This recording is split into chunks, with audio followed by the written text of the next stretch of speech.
Welcome, everybody, to the Raad Life, the only talk radio show that takes you along with host and age explorer Rod Gantos on his continuing journey of discovery into life's challenges, opportunities, options, and all the latest and greatest things that come with getting older. The Raad Life is brought to you this week by Your Home for a Lifetime, a company dedicated to empowering you to stay safely, independently, and comfortably in your own home. And now here is your host, Rad Gantos. Yes, people, we are still doing the show today. I was asked by a couple of people on text messages a few minutes ago. But yeah, it just took us a little longer to get here because there's this, kerfuffle going on. Kerfuffle? I got to look kerfuffle. You don't know what kerfuffle is? Kerfuffle. I got to look Wow, a non-English speaker just informed you about a word called kerfuffle. So this show today is brought to you by the importance of education and command of the English language. Okay. Because if you command the English language, you too could sit in front of a mic and do this every Wednesday, right? But no, the kerfuffle was about, there was traffic and there was, people were confused. People were confused. There's this thing going on today about the fact that, the Angels may not be in Anaheim anymore. And so, but we'll get back to that. Yeah. All right. We'll get back to that. And I have the perfect person in the studio today to talk about this and other Anaheim Talk things. about timely, yeah. Right. But yeah, I'm not even going to go there. But anyway, so I would like to welcome to the show. It just seems redundant, man. You should just introduce yourself at this point. I would like to welcome to the show my good friend and, may I say, the most reoccurring guest on the Raad Life radio show, Dr. Jose Moreno. Who claps for himself too? I am the Justin Timberlake of your. He is pretty much the Justin Timberlake of the Raad Life of the Jimmy Fallon show. Yeah, and the funny thing is, he will tell people that. I will in mixed company. Now in fact, I believe last time I saw him, he told that to Mayor Tom Tate. To the mayor. We did have a problem that we had the wrong Dr. Moreno booked last time. We had there's two of them, that runs all the time. Yeah, but I took you outside and made sure to give you a piece of my mind on that one. So. Okay. Which I do to Paul all the time, by the way.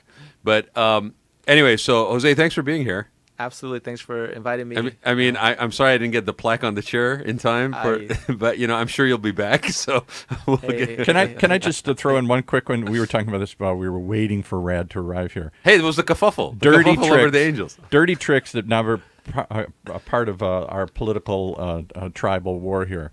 When Jose ran, they just accidentally happened to find another candidate named Jose Moreno to put on the ballot, right? So hoping it would split his vote. Now the latest I heard last night in North Dakota, Heidi Heitkamp's trying to hold on to her seat, probably won't. She's behind, and she's a Democrat in a red state. And there's only two areas of support where she always consistently draws upon, where all the Dems do, and it's the Indian tribes. And so they suddenly decided to pass a law in just at the last minute, all right, where they said you can't vote if you have a PO box. We'll talk about voter suppression. Okay, yeah, we're gonna get there. Okay, I'm just saying, but let me just say to your first part of your question, or I don't know if it was a question or a soliloquy or a both. You're at the speaker's corner of Hyde Park. I'm not exactly sure with you, Paul, these days what you do. But with that being said, answering your quandary. Yes. Okay, quandary. There's another one. Okay, is. Not the kerfuffle, though. But the quandary is that, yes, that is one of those dirty tricks. I mean, politics is dirty business in some cases. And when it comes to election season, it's almost like free-for-all. I'm reminded by Looney Tunes where, everybody's it's quiet in the forest and everything is fine and it's all pristine and the bluebirds are flying. And then next thing you know, the clock clicks over to hunting season, and then all you can see is just bullets flying everywhere. There's not indiscriminate. Bullets are flying everywhere. Anybody, anything, whatever. And then season's over, and then click, we go back to the little bluebirds in the sky, right? I don't think we ever go back to the bluebirds. Well, unfortunately, the nature of our political system these days, yes, we do not go. We used to go back to the bluebirds in the sky. We tend to not do that anymore. But there is this trick about where people find people with different names. I remember a gentleman by the name of Bob Baker that was running in San Clemente, and they ran another person, or had another person called Bob Baker basically run, submit papers, no intention to run, just to confuse the voters. So the first Bob Baker became, I'm the number one Bob Baker, or Bob Baker number one, or something like that. It was really a ridiculous circus. But you also touched on the fact that Jose was elected to city council after. I think you were the first candidate for District 3, right? Correct. Right Yeah, after well, was- the first First person to represent District 3, because Because this it was was a right new- after yeah. the districting, Right. which was how long ago, Jose? Like 3 years, 4 years ago? The voters approved it by over 70% in 2014. The and People's so Map? Right, the People's Map. No, so they approved moving to district elections and also expanding council from 4 members to 6 Right. with the mayor at large. And then the People's Map was approved by the council in 2015. And 2016 was the first election where we elected people by district. So it took 2 years to actually go through the process from the approval to go to districts Right, to the actual elections to districts. right. Okay, and that was a contentious subject as well, right? I mean, that 1 year between 2014 and Yes. 2015 was very contentious. There's a lot of jockeying, if to use a nicer word, but jockeying for power and influence and Different so forth. maps were with different drawn. maps Right. and different things, right? There was, but a number of the community organizations and community the neighborhoods that often are at odds did coalesce. It was 5 judges who were appointed to serve as the map commission, so to speak, that would recommend a map or series of maps to council to consider. They requested the community. I think over 30 plus maps were submitted from the community side for the judges to consider. They gave the feedback, some of you are kind of close in your mapping. Why don't you all talk and coalesce, see if you can coalesce around one map? And that's what happened. The community of neighbors, neighborhoods, nonprofits aligned together on this map. That's why they called it the People's Map. Yeah. It was one map that was then sent forth with unanimity by the judges. The city council approved it in its first iteration by a 5-0 vote, but then they realized that map was not going to serve the interests of the larger interests that have dominated Anaheim politics for a long time, including a couple of incumbents. Power players and incumbents, So they decided to mess around with the map, and that's when the people rose up and So fought back. the reason why I'm bringing it up, I know it's a little old territory for us. We've covered this here before at the time, but the reason why I'm bringing it up is because everybody is just hell bent on districting in Orange County now, and there's a certain legal requirements and grounds based on the Voters Act, the Voters Rights Act that certain cases it definitely is applicable. But I have a feeling these days that it's almost being abused in its own self. Like in some cases, the idea of districting is just being thrown out there for again trying to. I don't know that this really applies, but almost the equivalent of gerrymandering. You're trying to basically get there's a group of people that have always been elected from a certain part of town. There really isn't grounds for you to say that this is sort of a cabal of any nature, but you're using the fact that districting is now popular to try to break up anything like that. I mean, existing power structures. Yeah, I mean, no, it's not even existing power structures. I mean, there's a case for it in San Clemente where we have areas in town where everybody tends to go and live there because of proximity to the ocean.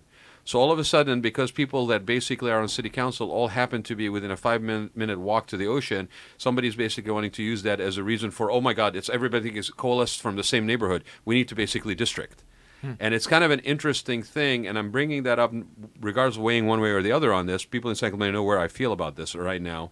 Is bring it up because He's against Anaheim. it.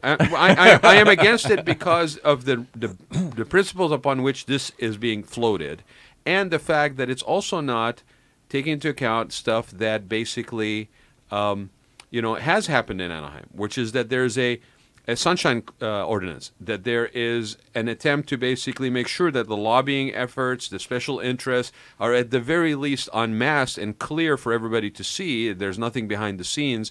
There's, in my opinion, there's an interest to basically pursue term limits. There's an interest in pursuing campaign funding reform. With those things in place, I'm all for it. But when you basically all of a sudden want to just district and not have these other safeguards in place, then to me, you have an alternative. You potentially could have an ulterior motive motivating that. But be that as it may, I only bring it up because there is examples in Orange County that people can go to and see how that has played out. Well, historically, those larger reforms, political reforms you're talking about, at least in Anaheim's context, were only possible because we moved to districts. Because if you wanted to push those kind of political reforms, which is the influence of big money, Yep. the influence of big lobbyists, the disproportionate influence, I should say, what is now being called the toxic politic of Anaheim, dominated by resort and corporate interests of Disney. We were only able to achieve those reforms because in district environments, you don't need their money to be able to knock on doors and talk to people. Because it's smaller. Because it's smaller, so you can walk the neighborhoods. If we don't have district elections, those reforms, some have been put up in the past, including district elections itself. And the big interest didn't want those, so they didn't see the light of day. So were you only able, I mean, and I guess I'm asking this for my benefit and educating myself as well as people who are listening, but were you only able to achieve some of those things like the Sunshine Ordinance and stuff because you were districted? I would say it was much more achievable. One. Two, the fact is I wouldn't be on council if it was not an at-large, if it was still at large, or folks who really want to take on the establishment. And so you saw Mayor Tate trying to take on the establishment for 6 years, and he just couldn't get things through, including reforms. And when they tried, they had actually stripped him of that power, including setting the agenda. I mean, the mayor of a city should be able to put agenda items on as he sees fit to make sure that the council is addressing important issues. They took that away from him.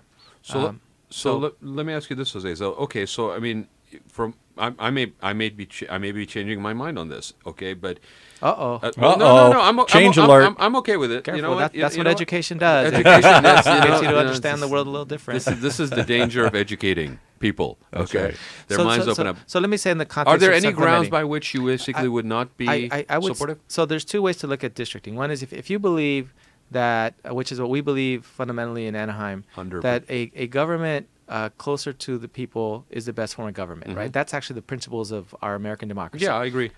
So to that extent, for us, a city of 360,000 people, to be in an at-large system and being such a large, expansive city, it only makes sense. So if we did, which we did see in Anaheim, many of the candidates or even the electeds living in a certain part of town, you're never going to see them in the other part of town. Correct. They're never going to see the other part of town unless it's for a ribbon cutting ceremony. So they don't live the daily experience. San Clemente may be different. Maybe it's a much smaller community or whatnot. 65,000. So the other side of it is, well, is there a record or does data suggest that there is a polarized electorate in a municipality? For us in Anaheim, under the California Voting Rights Act, we filed a lawsuit that the Latino electorate, not so much that we didn't have Latinos being elected, it's the Latino electorate would vote for a particular set of candidates, and they could never influence the election because they were so outnumbered as a minority. So in an at-large system, if you put folks in a district system, there's greater opportunity for that minority to influence the election. Wouldn't then, though, the definition of electorate in that particular case be super important? Because would you consider business interest as an electorate? Because what the reason why I'm asking, no, because business doesn't vote. Exactly. It may be a person in the eyes of the Supreme Court in terms of financing, but business, Levi's doesn't get a vote. Right? People that are their money influences. I'm sorry, San Clemente, but people that are in favor of or against super living homes, is that an electorate base? Well, it's a constituency because businesses, small business owners, property owners are a constituency. But that group home, the entity, the LLC, doesn't go and submit a ballot. People against it that feel that maybe that interest was not represented at the city council by those who were sitting there. And then how long? I mean, they did do a survey and took it back 20 years. And said that people are all from the same area. And this is my thing.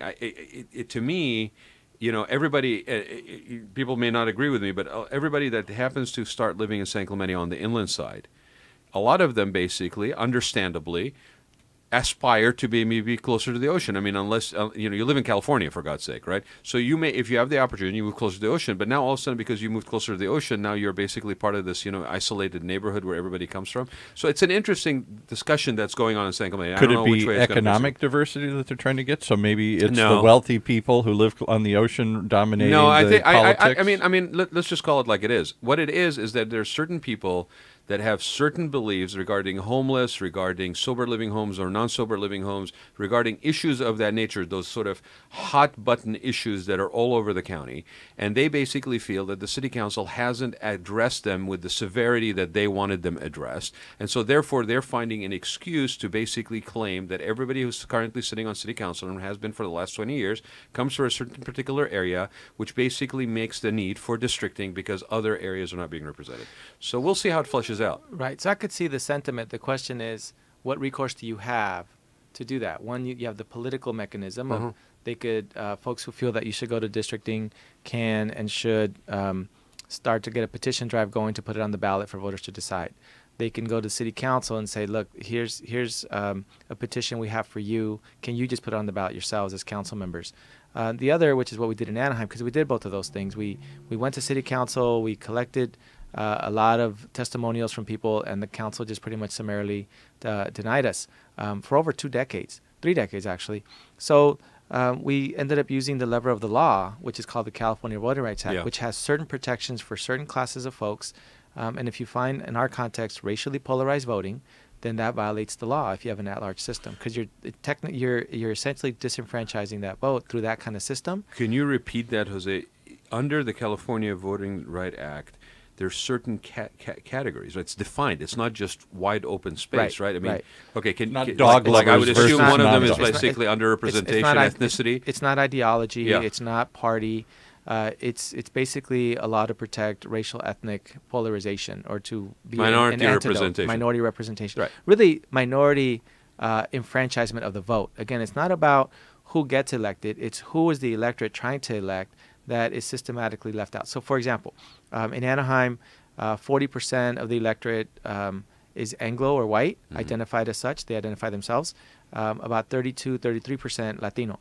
So if there's racially polarized voting, which means that Latinos tend to vote for Latinos, whites for whites, because it's not just Latinos who vote for themselves, it's whites vote for whites, then essentially Latinos will never get a chance to influence the election, even if we have 100% voter turnout. Because of the percentage identified. No, because of that, you're systemically institutionalized as a minority in the voting process.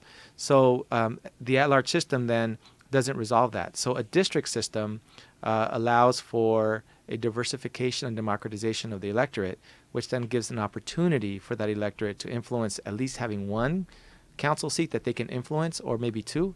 In Anaheim, we have 3. The Latino electorate is so expansive now around the city that I feel really good about just basically the enfranchisement of everyone's vote. Can I give you another? From that perspective. But the California voters, what is it? California Protection? California Voting Rights Act passed in Act, 2001. right. And every city that has been sued has lost when they've taken it full court to trial. So no city has beaten a lawsuit against the California Voting Rights Act. Can I give you one other? This is not necessarily my opinion, but we had some good Republican types in here a while ago, and this was their argument against districting anywhere, is that it increases the tribalization of our community. Yeah, I agree. You've got one group that you only represent one group and not the community at large. So if somebody wants to do something in somebody else's district, or somebody else wants to do something that's going to impact the whole community, and people are saying, well, it doesn't help me, it helps them. Yeah. What do you say to that? I think that's a rational argument, and I would ask those good Republicans to join the movement to abolish the Electoral College. So, touche.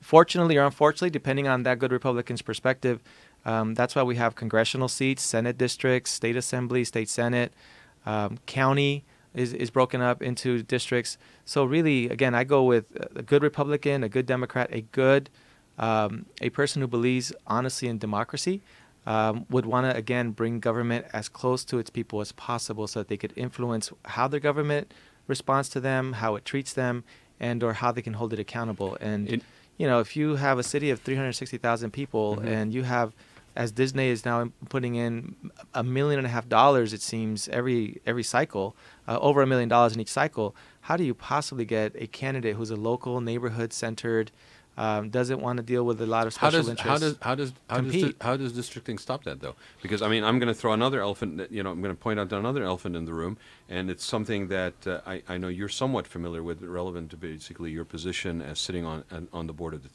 the Transportation Corridor Authority, the TCA.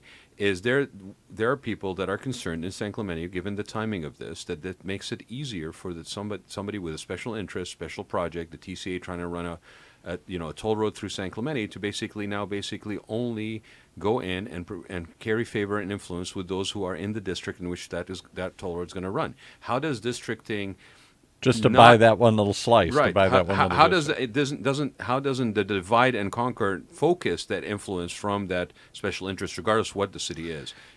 Well, special interest, I mean, it's always going to be there. But at least in Anaheim, I'm the rep. But I'm elected as the rep by my council. Right. So I represent the city because I'm voted in by the council itself. We all get nominated, or we nominate ourselves to serve on different agencies.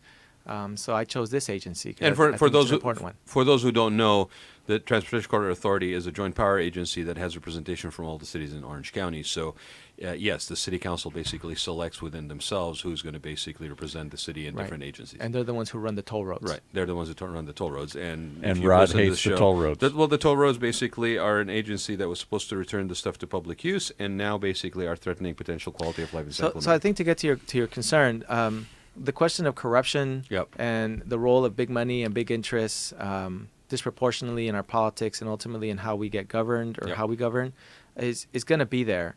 To me, districts is a way to mitigate that undue influence. Is it effective? Well, I'm here. Okay. I'll be honest. I don't mean to say that arrogantly. In the city council in Anaheim, for decades, you could not raise a question in any way about Disney without getting pummeled, or even having the idea that you might get reelected once you decide to say no to Disney on something, or other big corporate interests in the resort industry. So you basically, as we saw with the mayor for 6 years, you're just you're spitting in the wind. Right. But even with that, the bully pulpit of the mayorship allowed him to at least have some success, very minimal, but nonetheless success in stopping major things. But he couldn't stop $700 million in corporate tax giveaways to the industry. The people finally got the word about this. In a district environment now, the neighborhoods that I represent said, yeah, we were promised all these incredible assets and resources to come out to us, but yet our streets look no different than, with no disrespect to other cities, right? Santa Ana, Fullerton, Stanton, our surrounding cities, you would think our streets would look much different, that we would have a lot more youth programs and community centers. Again, even 2 years in, we still only have one public swimming pool in our entire city. 90% of our kids are on free and reduced lunch. 50% of the people in my district live with $50,000 or less in the household. One public swimming pool in the entire city. In a city of how much population? 360,000. One public swimming pool. That doesn't sound like the happiest place on earth. Well, it's tough. Nice. I'll say that. Let's say the happiest part is confined to a 5-mile radius, and the focus has been. If you can buy an e-ticket. The focus has been on the children of tourists because they're going to bring us money, as many people say. But at the end of the day, our own children. There's a reason why Bruno Serrato is the CNN hero, right? Love him to death. Sir Bruno. But there's a reason why Bruno needs to feed 1,000 kids a day. In Anaheim. In Anaheim. Yeah. It's like, how? Motel why would you see that? And why would we see 4,500 kids in Anaheim school districts living in unstable housing? Within a stone's throw away, by the way. Within a stone's throw. Stone's throw away. So those kind of questions can't get asked, right? When you're in an at-large system, because all this money is going to come at you, and there's no way for you to reach the audience. You may ask the question, but it's numbed. It's numbed. And in a district environment, folks resonate with it, and they could get 20 mailers saying the opposite, but they're living it. So when they get glossy pictures of how great somebody's an advocate for them, or how they've gotten these parks and how Disney's great, which they are. I mean, they're great, but they're very limited in what they've been doing in terms of really those resources getting out. So that's why we're here. So I would say districts. So has it created a different dialogue with Disney and any of the others? A completely different dialogue. And you see Disney now threatening things, threatening to pull projects. They said they're not going to build the 4-star hotel simply because we as a city council said where you're building that hotel is actually not covered by the agreement we signed with you, so you wouldn't be eligible. And they threw a tantrum, frankly, and said, then we're not building the hotel. Hard to believe that they wouldn't, knowing Star Wars Land is opening in 2019, that they're expecting millions more visitors because of that. that why wouldn't you in primetime property build a hotel? So what are we talking? It's an interesting road that we've gotten to get to this point in the show, and I think, as usually happens organically, it makes the point of this. Anybody who's paying attention to the elections in Orange County, microcosm to the country, these are realities that happen in every place. This the corruption, the influence, the lobbying, the power peddling, all of that stuff is happening. So, pay attention. Don't take the soundbite. Don't look for 2 seconds about what somebody tells you. Go delve into it. And if you're not, why aren't you? Because this is stuff that affects you in one form or the other eventually. You've been on there for 2 years. I was there when they pulled out of that bag, and you ended up basically having to run again in 2 years to basically adjust the situation on the city council. Yeah. And so there were a lot of people in that room that were not happy that you were going to have to do that. But so how has it been, Jose, the experience of the last 2 years? Because you haven't shied away from controversy, I would say, or not.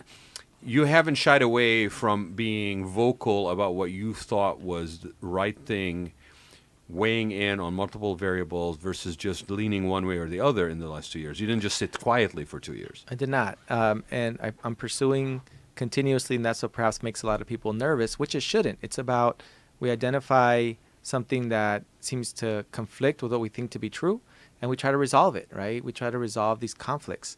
I don't mean fights. I mean these reconcile conflicting notions. And the one that I've been pursuing doggedly that council members on the Disney side of the discussion, I'll say, and Disney themselves and the resort industry themselves, when I've sat with them, I did reach out to them to sit with their advisory boards. And I said, here's the juxtaposition that I need you to help me reconcile. We uphold the resort industry as something that we have to keep investing in because we get hundreds of millions of dollars in revenue. We actually get $80 million in revenue surplus, which is a good amount, a very good amount. That said, we invested $1.5 billion in the resort district to build up the infrastructure to then allow these businesses to really grow, including Disney. So that's why in the last 4 years, there's been 18 hotels that have been built without subsidies in the resort industry, in the resort district. So I've said we have these record profits, record bed tax revenues, but yet the poverty in Anaheim keeps increasing. So how do we reconcile that? And the more poverty that you have, the more that stretches and really creates pressures on the social system, the social fabric of the city. That means you are going to need more affordable housing. You're going to need services, support. You're going to need more support in the schools for kids whose parents are in working poverty and can't be home to support them the way they would want to. You're going to need more after-school programs, more facilities of community centers. Ideally, more pools that can get the kids to understand and engage in community, learning how to swim. That's a big issue in our community, learning how to swim because of the safety issue. So you have all these other stressors, and then, of course, you need more police. Because when you concentrate people, whether they're poor or it has nothing to do with race or class, it's just when you concentrate people, conflict's going to arise. I mean, that's just basic criminal theory that I studied as an undergrad. So if you're concentrating so many people because they can't afford to live anywhere else, then you're going to need more police to help kind of keep people calm and also assure that the criminal element doesn't go in there and get hidden. And so you need resources for that. And the resources, I believe, that come to the city have not been managed well historically. And those are the same people that then Disney props up as their candidates that look after the economy really well. And they have not looked after the economy well. You don't give away $700 million in future tax revenue while you have a $450 million debt obligation with your pensions, a promise we need to keep. So what was the reaction when you reached out? It was very... it was tense, but at the same time, barrier breaking, I guess, because I just shared, they never gave me an opportunity to speak before them, before the election. They assumed a lot of things about me because of things that I've been engaged in or how blogs have characterized our work. Yeah. And so when I sat in front of them, the SOAR Advisory Board, the Visit Anaheim Hotel Board, which Disney chairs, we sat there and I said, here's our vision.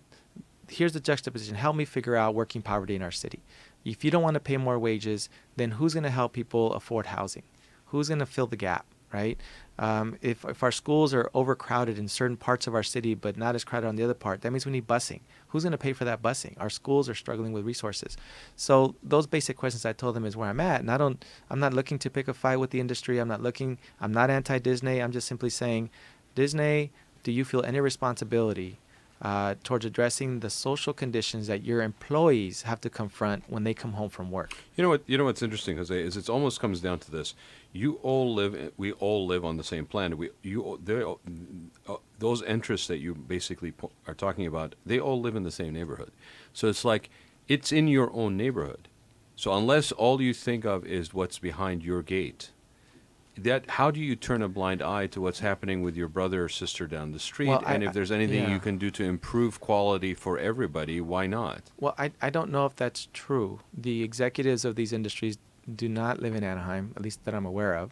And if they do, they certainly don't live in the flatlands of Anaheim, and they certainly don't live in District 3. The executives, the top executives. Now, we have managers, supervisors, and other folks who do live in our areas, who are awesome folks. But the struggle here isn't with that category of Disney. There's Disneyland and its people, who are awesome people, who work there, both the folks who provide the services, their service sector, but also the supervisorial. All great, wonderful people who moved up. But at the end of the day, it's the decisions that are made at the very top in collaboration with the political leadership that they funded to put in place that makes you wonder, is the tail wagging the dog here? And I think what happened here is that we basically said that's going to stop. We as a city, as city council representatives... Which is really your role as representatives of the people. That's right. We're the negotiators for the city. You're the negotiators for your shareholders. They have no responsibility to the city. So we understand that is your interest, and you understand this is ours. Right. And not having a conversation doesn't lead to anything. Correct. Having a conversation could potentially lead to some sort of resolution. And that's what I've done. On compromise, right? And that's what I did, and have not been invited back. So here you are running again. Yes. For re-election. How is it going? It is nastier than last time. Are you on the ballot in November? I'm on the ballot in November. Okay. Voice of OC story came out today. Disney is again in tune to spend at least $1 million in the election. They're already close to it. Wow. And what's disappointing about that is, if you remember about a month ago or so, they pulled the agreements, the subsidy agreement for their hotel. They pulled the local tax exemption for 45 years, which many of us took exception to. So to their credit, they pulled those. And the mayor, if you recall, said, this is a reset button for all of us. I met with the president of Disney. I said, I'm looking forward to really turning the corner here into developing a reciprocal relationship here between the city and the resort, as perhaps it was some decades ago, which he was appalled at what he called the toxic environment of Anaheim politics. He says, it's just, these subsidies have created a toxic environment. So my request of him was, you should really consider not getting engaged in Anaheim politics, electoral politics. No candidate is wishing harm on Disney. We all want Disney to flourish. And what we're saying is, but we voted in bed taxes and resort taxes a while ago. We don't feel you need the people's money to continue to grow as a business. You're not a small mom and pop. You're not a startup. That's been the rub. And so I asked him, if you really want to get rid of the toxicity in our politics, you should really remove your brand from that toxicity. He said he would consider it. Unfortunately, within a week after we severed the deals that supposedly hit the reset button, they put in another $300,000 into the SOAR PAC to basically try to win a majority of the council back. So they have continued in the toxicity of the politic, and the reason why it's worse this time is just this past week, the candidate that they are helping to support and fund, Mitch Caldwell, put out a really nasty negative smear piece on myself and my family, very personal. And second, they put out a hit piece calling me not a true Democrat. Somehow, like that matters in an election that's nonpartisan. So that's Disney money that's mixed in there. They're going to say it's not, but as I've always said about politics, if you have a cup and it's got dirty water in it, and you're saying that your money's clean money, and you're pouring that money into that cup, your water's just as dirty now, right? You don't get to throw mud without getting some on yourself. Right, and it's unfortunate because Disney, we all want them to flourish. So for them to risk their brand name and the image that they want to uphold, that we all want, is unfortunate. But you know, the question then lends itself is like, well, who's benefiting from this? Right. Is it Disney? that's really benefiting this? I mean, it sounds like they are taking somewhat of a risk, whatever percentile, whether it's calculated risk or not. But somebody's benefiting from this. I mean, that money had to be put to somebody's use. Are we talking again in terms of consultants and lobbyists and things like? I mean, who benefits from this stuff? That's why because that's an industry. $300,000 is no joke. That's no joke. That's right. Somebody's making a lot of money. But when you look at it from, again, a corporate perspective, business perspective, if you will, when they pulled and they said they were not going to do the hotel because they pulled the subsidy. We don't want the subsidy for it. And then they said, we're just not going to build a hotel at all. If you read their press statement, it has a caveat. It says, under the current conditions and climate regarding incentives. So once we change the city council, then maybe we come back. That no longer allow this project to pencil out. We are withdrawing, where we will no longer build a hotel. Pretty much saying, as long as these conditions exist. What do they do then? They then invest $1 million into getting the city council majority back. I assure you the first thing on the agenda will be restoring those subsidies and that local tax exemption. It's called the art of the takeaway. It's the art of the takeaway. That's right. They pull it back and say, you're going to miss out on this. Right. But we're doing it, from the kindness of our own hearts. And I'm not picking on Disney. I think this is just as old a trick as time. And yet the irony, as shown in our next show, unfortunate, because at the end of the day, you live in a neighborhood, you live with people, you exist in an environment. Right. Well, Disney's not a nonprofit, and I remind people of that. They tell me, "Do you not like Disney?" I said, "No, they're a for-profit entity. They're doing what they exist to do. They make kids happy to make money. Bottom line, at least that's what it's become nowadays." So I don't begrudge that. It was always like that. Yeah. So I don't begrudge that. I mean, that's business. Yeah. But that's why you need honest elected officials who will then negotiate vigorously for the people themselves. Disney is not going to advocate for the people. They're going to advocate for their shareholders. That's what their LLC requires. We are required to advocate for the people. And so if you have candidates who like my opponent, through a PAC, is being supported to the tune of $240,000, in addition to the campaign contributions he's receiving directly, then is he really going to advocate for the people, or is he going to advocate for the PAC that's supporting him? You're making my case for me about being weary about districts, right? Well, because of districts, an army of volunteers that we have, and I hate to use that metaphor, but it's a community collective of people who are coming together, knocking on doors, saying, we will not allow big money to take our seat. That's how they're talking about it, and it is our seat. So if we didn't have districts, we have no chance. We have no chance. That's what we've seen historically. How do you feel about your chances? I feel really good. When our opponent has to use really insidious negative smear attacks on family, then you know that they've hit the bottom of the barrel of desperation. And again, unfortunately, the collateral damage there is Disney's brand. Angels have hosted, one of their executives hosted a fundraiser for that PAC. It tarnishes their image. And I just think the people are tired of that. So really quick, because we started with this before we end, let's talk about the Angels. Yeah. So what happened? What do you think should happen? Everybody's freaking out. Everybody's saying throw the bums out from the city council because they just lost us the Angels in Anaheim. What do you say to them? Well, a couple of things.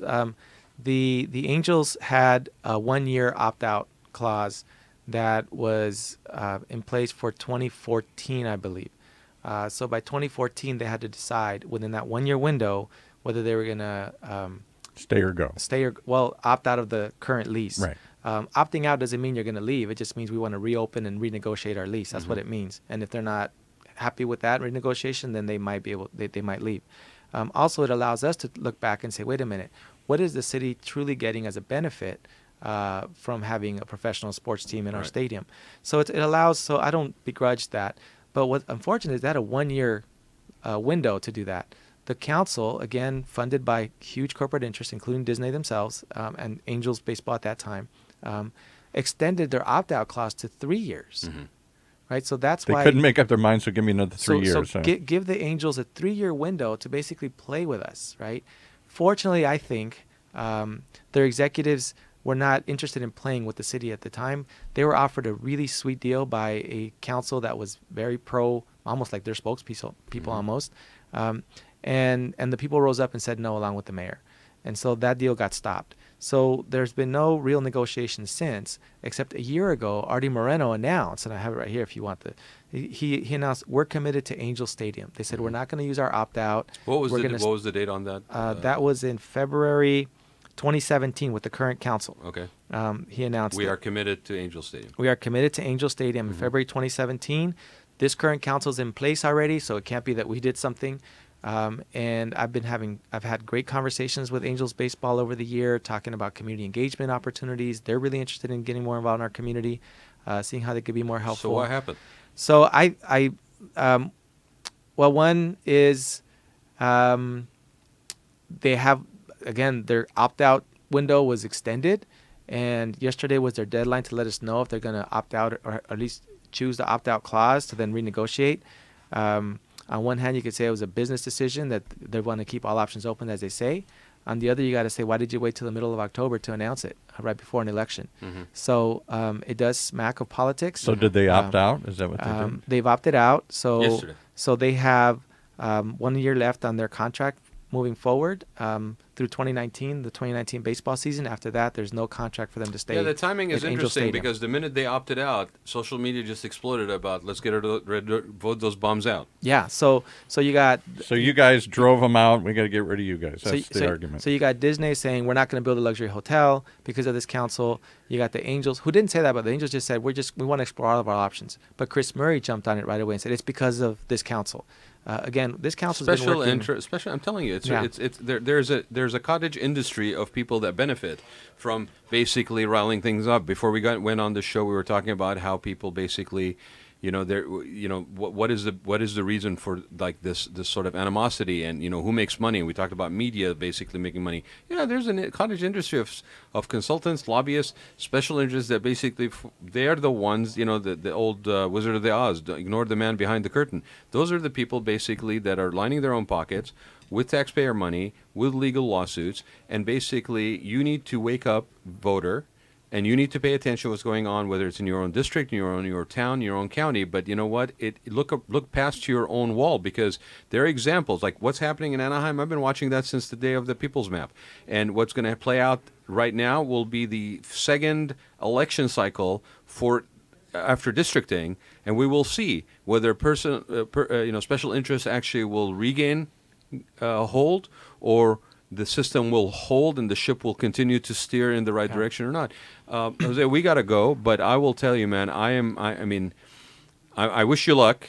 I know that a lot of people down in San Clemente appreciate, regardless of their we may disagree with each other on all kinds of stuff. They appreciate your position, and it's just the right position. It's not a a rough kind of like I'm just going to be obstinate or not. It's kind of like, wait a minute, right? Hold up, let's look at this. Right. So I appreciate that, because especially if you're in San Clemente, just be mindful that the lobbyists that we have been exposing in Anaheim, they're the same people behind the toll road. Are the same people that unfortunately the TCA has hired. And I've been trying to kind of get at that. And so certainly those lobbyists also want to see me removed from my city council seat so that they don't have someone representing Anaheim that way. We don't want to cut you off, but we got to stay tuned until next time. I hope that you fight. If you believe in the cause, go fight the fight and turn out and vote. If you're in Anaheim, you're District 3, vote for Jose Moreno. Or if you know he people, has my vote. I unfortunately don't live in District 3. So. But tell your friends in District 3. Yeah, and San Clemente, thank you. I know a lot of you guys reached out to me when you knew it was going to be on the show, regardless of whether we agree or disagree on a lot of different things. I know you guys all were sending your regards to Jose, so thank you for doing that. I know I appreciate that, and I know he does. Yes. Thank you, everybody. We'll see you next week on another episode of The Raad Life. Never boring. You have been listening to the Raad Life radio show with your host and age explorer, Raad Gantos, brought to you on the one and only octalkradio.net. Join us again next week as we continue our journey of discovery into life's challenges, opportunities, options, and all the latest and greatest things that come with getting older.